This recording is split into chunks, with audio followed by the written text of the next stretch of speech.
Hello Mzansi, welcome back to another tea break. In today's video, I will be sharing the story of Shrien Dewani, but before we go into it, please be advised that I mean no harm, no disrespect to anyone involved in this case. This video is only for educational purposes and all information has been collected from different sources. Please do not forget to comment, share and like the video so that it can reach more people. Shrien Dewani was born Annie Nina Hindocha on the 12th of March 1982. She was born in Mariestad, Sweden. Her family was forced to leave Uganda in the early 70s after the country's president at the time, Idi Amin, expelled all Asians living there. Annie had two siblings, a brother Anish and a sister Amy. Her family described her to be the heart of the family because of her kindness and warmth. She is said to be bubbly and a very happy person. She graduated with an innovation engineering degree and worked for a communications company, Ericsson, in Stockholm. In May of 2009, Annie visited London, and this is where she would meet her husband, Shrien Dewani, a British businessman, through her aunt. He was born on the 29th of December 1979 in Bristol in the United Kingdom. He was a chartered accountant and ran a family-owned nursing business. Annie's family loved him as he was well educated and they had a lot in common, like being Indian and from a good family. Shrien had a strong belief in no sex before marriage. They were in a distance relationship, Shrien being in England and Annie in Sweden. The relationship was not perfect, such that at some point they broke up, but still made up. Annie moved to the UK. The couple got engaged in May 2010 and got to celebrate their engagement in Paris. It is so unfortunate that things became even more sour after their engagement.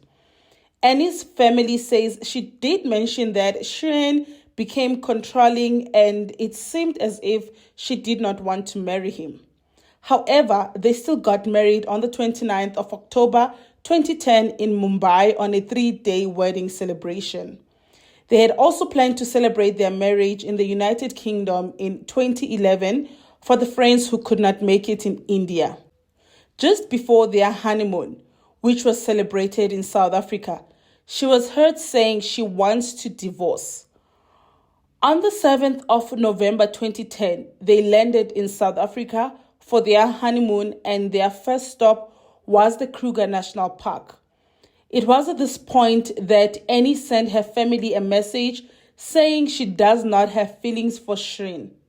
However, she sent them another message promising them that it is getting better.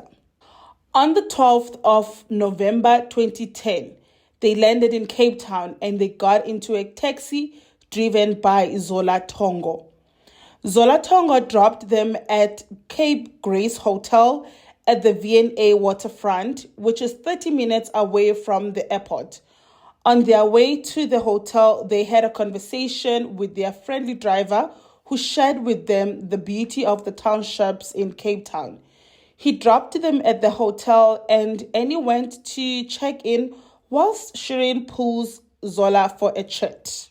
According to Zola, Shrien asked if he could help him kill someone. However, Zola told him that he does not do such. However, he does know someone who can assist him. Shrien promised to pay Zola 15,000 rands if he can make all these arrangements for him and have all the work done by the next night, and all this has to look like a hijacking that went wrong. Zola Tongo then left to another hotel where he met with Monde Mbolombo, who was a receptionist at this particular hotel. The next night, around 7:30 p.m., Zola Tongo picked the couple from the hotel to explore the city as he was now their tour guide. They had dinner at a fish and chips restaurant at Strand. From there, Zola Tongo took them to Mzoli's place at Chisanyama restaurant in a township called Guguletu, as Shrien wanted to explore the townships. However, two men hijacked Zola Tongo's taxi on the main road to Guguletu. These men threw Zola Tongo out of the vehicle and drove away with the couple. They robbed them of their belongings and drove with them for about 20 minutes. These men then told the couple that they do not want to hurt them, but they just want the car. Shrien was later thrown out as well, and the hijackers drove off with Annie. Shrien started running for help, and he was then assisted by someone who called the police. At approximately 8 a.m., Zola Tongo's car was found abandoned with Annie's body in the back seat. She was shot once in the back through her hands. When Shrien was questioned, he first said he gave the hijackers the engagement rings, but then later said he hid them. His statements were conflicting each other. Now, 3 days after Annie's death, Shrien left South Africa with Annie's body and Annie's dad, who had taken the first flight to South Africa when he was told by Shrien that Annie has been shot dead.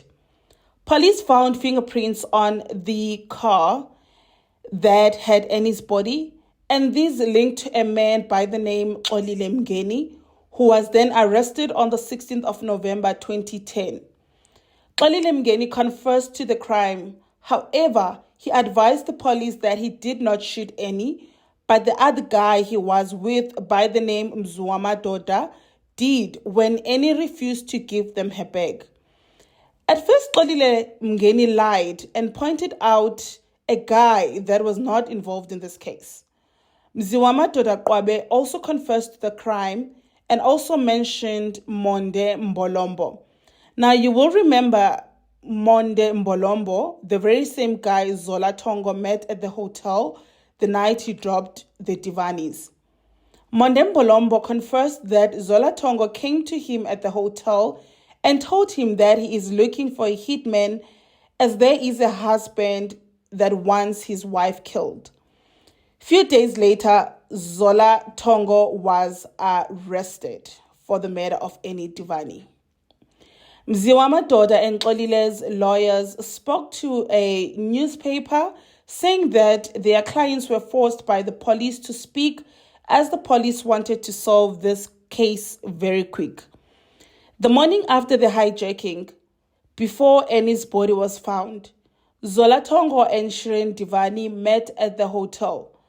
According to Zola, Shrien was confirming whether the work was done or not so that he could pay him for the work done.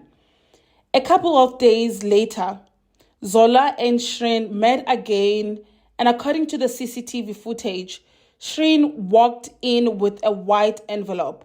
Then later, Zola Tongo was seen walking out with a white envelope. CCTV also shows Shrien Dewani living with Zola Tongo on the day of the hijacking. According to Shrien, he was going to town to exchange currency and had asked Zola Tongo to pick him up.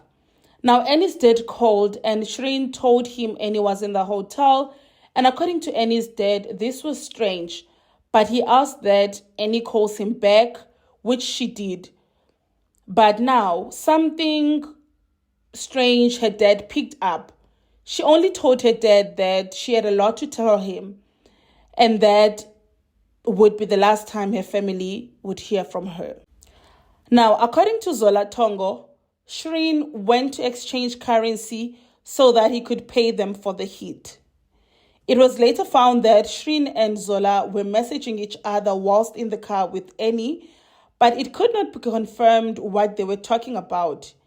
A guy by the name German Master, who is or was a sex worker in the United Kingdom, came forward and disclosed his sexual relationship with Shrien. On the day after the murder of Annie, Annie's dad recalls Shrien being on the laptop. It was later discovered during the trial that Shrien was on a gay dating website. Now, Shrien admitted in court to being bisexual.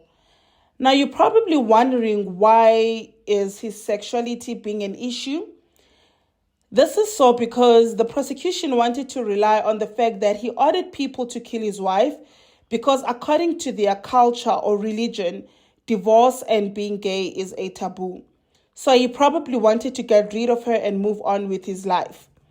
Now in 2018, Shrien started posting pictures with his boyfriend on social media accounts. He is now said to be gay and no longer hiding it. Now, Monde Mbolombo was not prosecuted for the death of Annie Dewani. Xolile Mngeni received life in prison for pulling the trigger but later died from a brain cancer. Mziwa Madoda Kwabe was sentenced to 15 years for robbery with aggravating circumstances, 5 years for kidnapping and 25 years for murder. He pleaded guilty to all the charges. He admitted assaulting Annie with a firearm to force her into submission and robbing her of her Giorgio Armani watch, a gold and diamond bracelet, handbag, and her cell phone. Her possessions were worth about 90,000 rands. Now, Zola Tongo was granted parole in 2022 after serving 12 years of his 18-year sentence for his role in the murder of Annie. His parole is effective from the 21st of June 2022 to 6 June 2028. The parole board found Zola Tongo to have ticked all the rehabilitation boxes and it served the prescribed minimum sentence, making him eligible to be released. Shrien Dewani was extradited to South Africa in 2014 and his trial began in October 2014 and pleaded not guilty.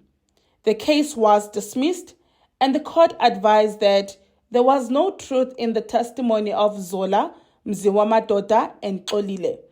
The court said they are intelligent and could twist their version to implicate Shrien. The court found Shrien Dewani not guilty. Annie's family hoped that, or still hope that Shrien will tell them what really happened to their daughter. Namzansi, that brings us to the end of this case. Please do not forget to subscribe, like, comment, and share this video. Also, do not forget to hit the notification bell so that you can be notified each time there is a new video on this channel.